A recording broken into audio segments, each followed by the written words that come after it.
There's 9 players you'll regret not at least trying to trade for before week 5, because if you wait any longer, it may be too late. But if this is your first time here, I'm Joe. I've helped thousands of people just like you win their fantasy leagues over the last decade, but I plan to do the same for you in this video. I start off every video with some urgent fantasy football news, and I answer some timely Q&A from the last video. Then we get into today's one key topic, so feel free to skip ahead, but let's get right into it. News-wise, this one dropped Wednesday afternoon. Most likely your waivers have already cleared if you're watching this video, but go see if Demercado is still on the waiver wire. It's going to be basically first come, first serve. Trey Benson going to miss 4 to 6 weeks. So this kind of came out of nowhere. We knew he got banged up, but we didn't know he was going to miss this much time.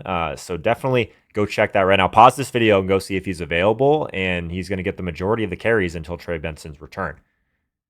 Next, Jaden Daniels, medically cleared finally to return to practice, which is really nice to see him log a full practice on Wednesday after missing the last 2 weeks. So hopefully he'll be good to go week 5 against a Chargers defense. Bucky Irving, that foot sprain, I think we can take a little bit of an exhale here. It's not expected to be a long-term injury. He's week to week, so it's going to keep him sidelined in week 5 for sure against Seattle. But it would be nice to see Bucky Irving get back sooner than later. Terry McLaurin, quad, was on the field at the start of Wednesday's practice, but looks like he did kind of trend towards a DNP. So I don't think we're going to get him in week 5 either. Deebo Samuel is going to continue to operate as the team's top wideout. Terry McLaurin's still banged up, but it does look like they are going to get Jaden Daniels back in Washington. Jackson Dart, hamstring, will not be limited in Wednesday's practice, so no issues there. And then Tyreek Hill, right? So this is obviously a huge bummer. We may have seen the last of Tyreek Hill in the NFL, as crazy as that sounds. It looks like he's, at least his goal is to be ready for the start of 2026. Really tough injury. ACL, looks like there's some bones that were broken along the way as well. So yeah, it's hard to imagine him being more than like a late round dart throw by then. But yeah, at least the door isn't shut on him attempting a return. I think he's going to be 32, 33 by the time he's fully healed from this. So you hate to see it for a guy that's been one of the best that we've seen in the last decade, honestly, at the wide receiver position. Lamar Jackson, hamstring, unlikely to play in week 5, 2 to 3 weeks. I think this is like, in some ways, I guess, the best case scenario. They're going to give him some time to get fully healthy with his hamstring. It's not going to be a long-term injury so far. So I think that they're most likely just going to hold him out through their week 7 bye. I kind of see this as a positive if you're a Lamar Jackson owner, that they're going to take this extremely cautiously and hopefully get him back as soon as possible. All right, in Carolina, Dave Cannell says that Chuba Hubbard's calf wasn't why his workload dipped. It looks like they just kind of want to be rotating multiple backs, having more of like a hot hand approach in every series. So yeah, Hubbard's role might not be as secure as we'd like. His touches look like they're going to be a little bit more inconsistent. So good to know. Not great if you have him on your roster. Also not great. Braylon Allen sprained his MCL, headed to the injured reserve. So that basically clears out a lot of early down goal line work. Definitely going to funnel back all of those touches to Breece Hall at this point. I think Isaiah Davis will mix in. But this is basically wheels up for Breece Hall to get even more volume in the weeks ahead. Ricky Pearsall, Brock Purdy, we have some news on that front. Looks like Ricky Pearsall questionable for week 5 after hurting his knee. He's leading the team in targets and air yards. If you just count wide receivers, obviously CMC is, I think, second in the entire league in targets right now. But yeah, regardless, big loss for Brock Purdy if he does suit up as well. He's got that toe issue that he's battling through. So again, 49ers still basically trying to get healthy, but we'll be monitoring this situation before the Thursday night game against the Rams. All right, let's jump into some Q&A. I appreciate you guys asking really smart questions, being super positive in the comments, and going back to this last video, there was a bunch of them. It was harder to choose than normal, so that's a testament to you guys asking some smart questions and some trades that really kind of made me think. So shout out Natasha in the chat. Hey man, love the structure of these videos. No one else I've seen doing it this way. Yeah, trying to get you guys involved, right? So give you some news, give you guys an opportunity to ask some questions and get featured in a video. I think it's kind of fun. And then for the people that just want to go through and get their normal waivers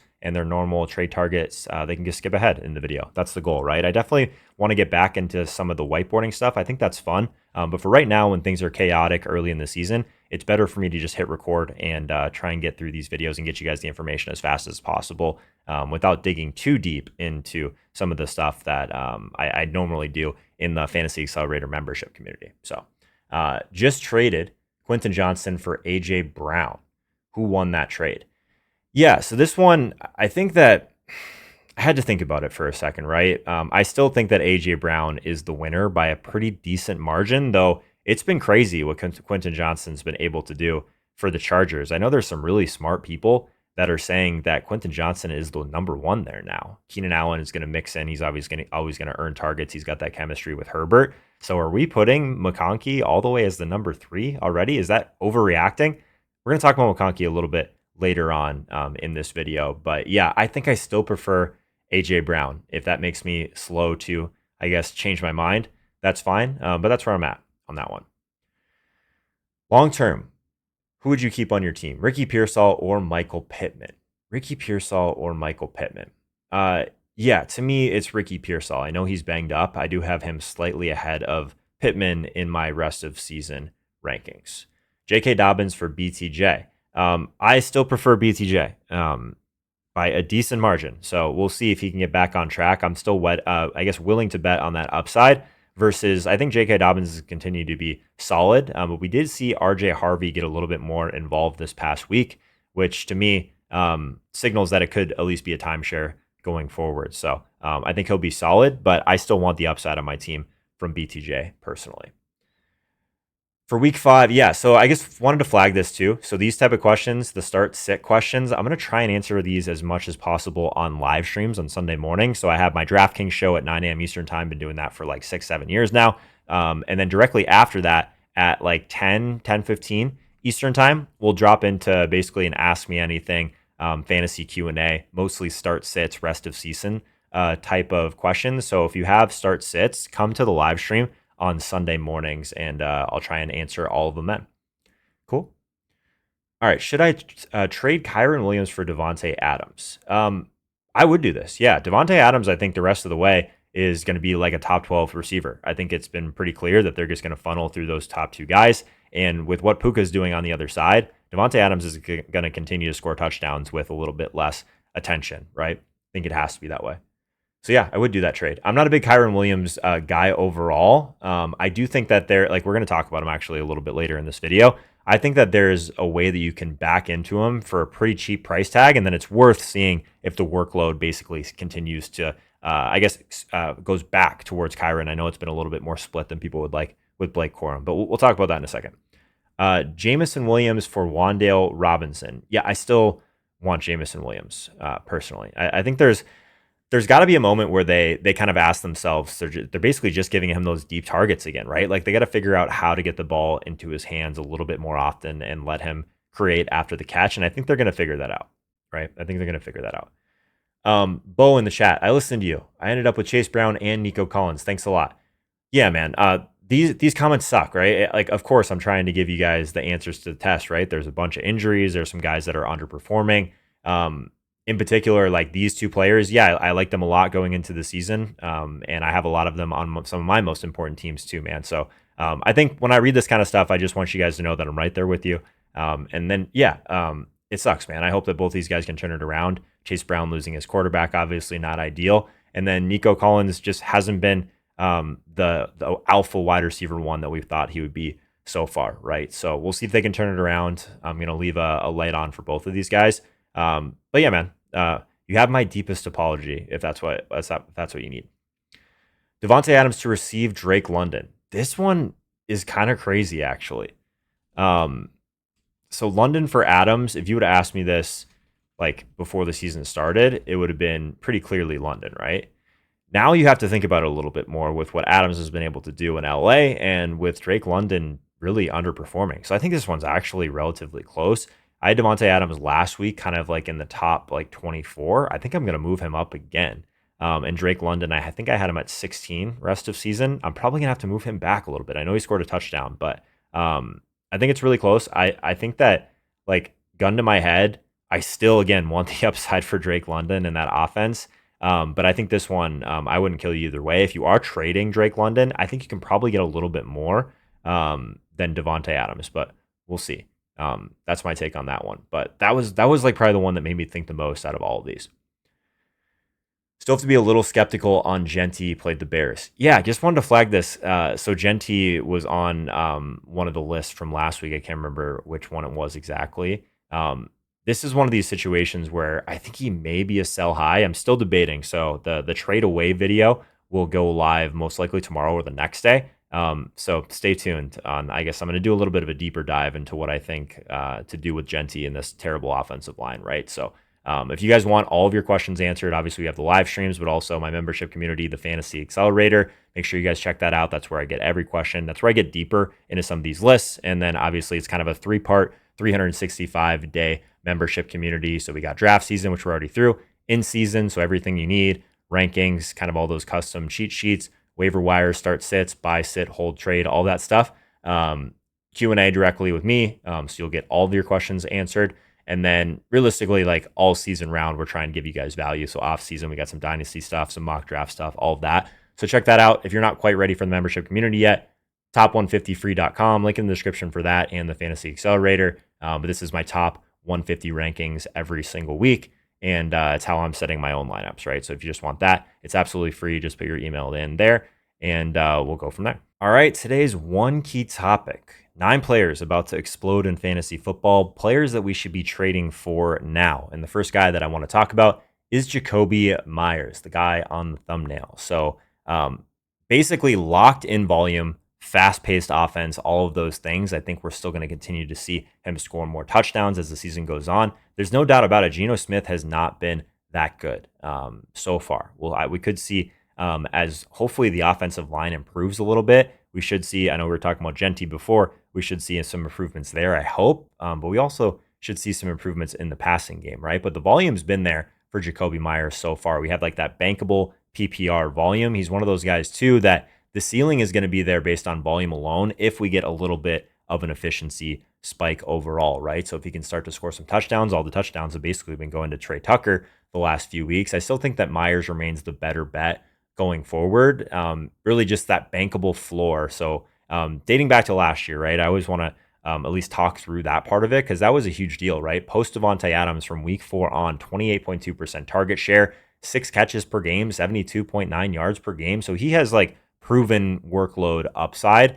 He even had 6 games last year with 10 plus targets. So I think that it's a really consistent profile and someone that I would be trying to buy, honestly. It's basically the recency bias, the season low, 30 yards in week 4. This makes it a perfect time for us to try and grab him, even though he had a team high 7 targets in this game. It's a nice dip to try and pounce on a guy like this, I should say. So I'm trading for Meyers as like a definitive PPR volume play. I think he has like a wide receiver 1 role, and the projection still looks pretty good for the rest of the season for him in this fast-paced offense that doesn't have a great defense, so they're going to be playing from behind a decent amount as well.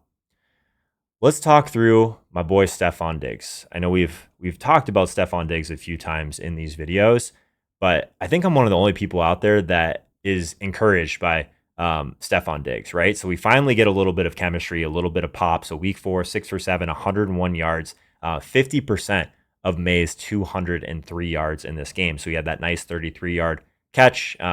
Realistically, with how well that Drake May is playing, I still think that Stefon Diggs has at least the upside of having week 1 performances, maybe spike performances, that sort of thing. So if he had that level of like basically 100 of the 200 passing yards went to Stefon Diggs in this game, that's a really good sign, I think, for like the level of command in this offense that Stefon Diggs could have. I think it's a little bit of like a launching point for him.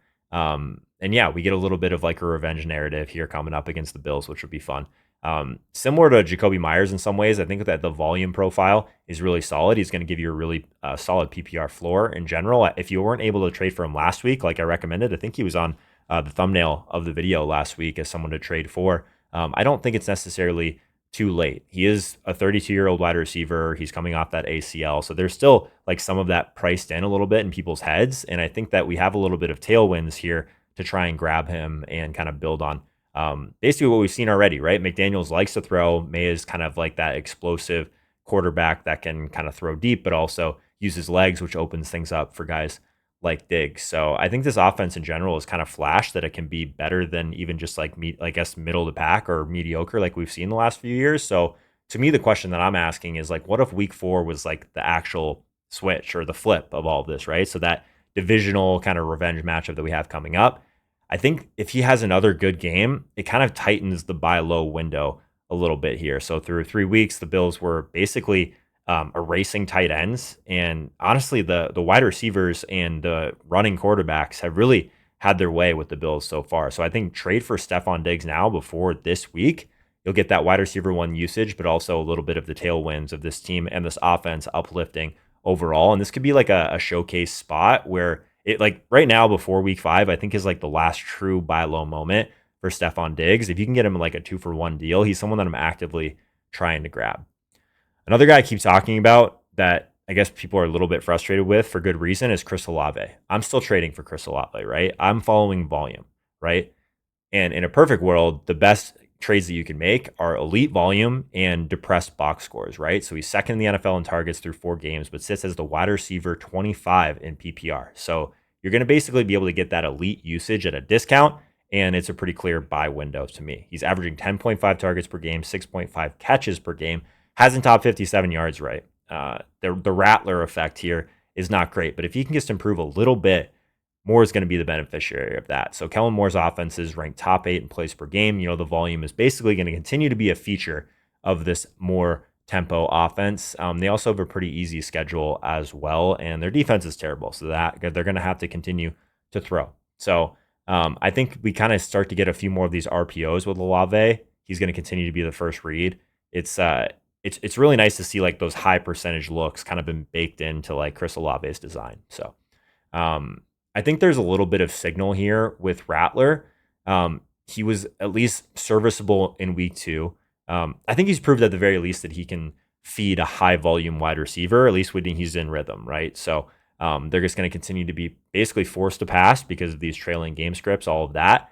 And we get the Giants this week, right? So they've been in some shootouts so far. This environment, I think, can spike plays and targets, and this might be one of the last times we can really buy low on Chris Olave because this type of target share, this type of talent, it's only a matter of time before some efficiency catches up for him. And if the touchdowns start to catch up as well, you're not going to be looking at him as the same player if he has one of these really big performances, right? So when like that 10.5 target wide receiver like finally hits, it's going to be big. So I think that with all of the kind of macro decisions around this Saints offense, I think Olave is the one that can still survive based on volume alone.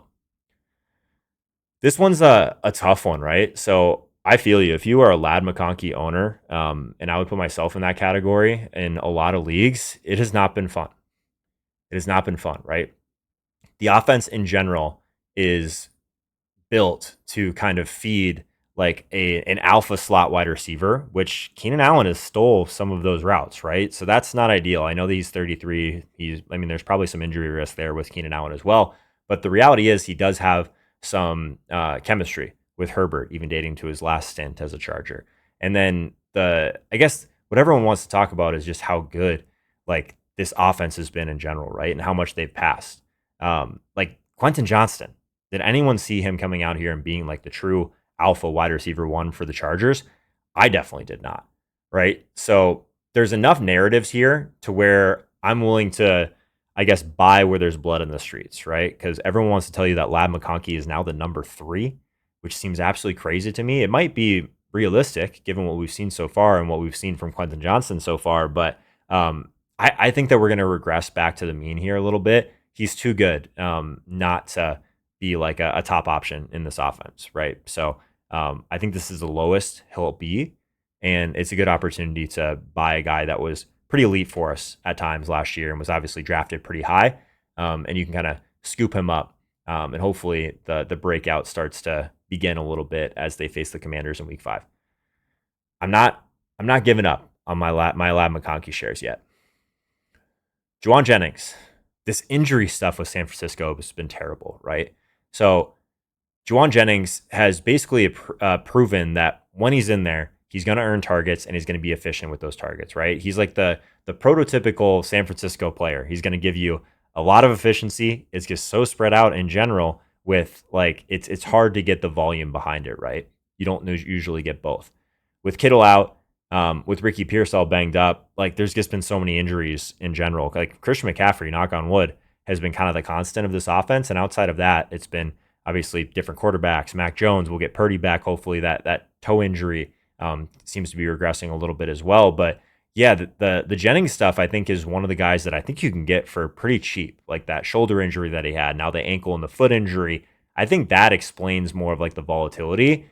So I'm not really like, I don't want to confuse an injury context with like a role change, right? I think his role is the same. He's just been banged up. So if I'm on a team that's like 3-1, 4-0, he would be a guy that I'm actively trying to acquire just because I think that if once he gets right, once this offense gets right, like high tide lifts all boats in that ways, right? So I think that the window to trade for Jennings will be closing a little bit. It's like the same story with all of these guys. I think that there's urgency to at least kick some tires to see where this owner is at. Maybe he's frustrated, or maybe he's 1-3, needs a win, and Jauan Jennings is not going to give him that opportunity with how banged up he's been. So those are the 5 wide receivers that I would be actively targeting for, or that I would be actively trading for. So we got Jakobi Meyers, Stefon Diggs, Chris Olave, Lab McConkey, and Jauan Jennings. Now we're going to get into some running backs, right?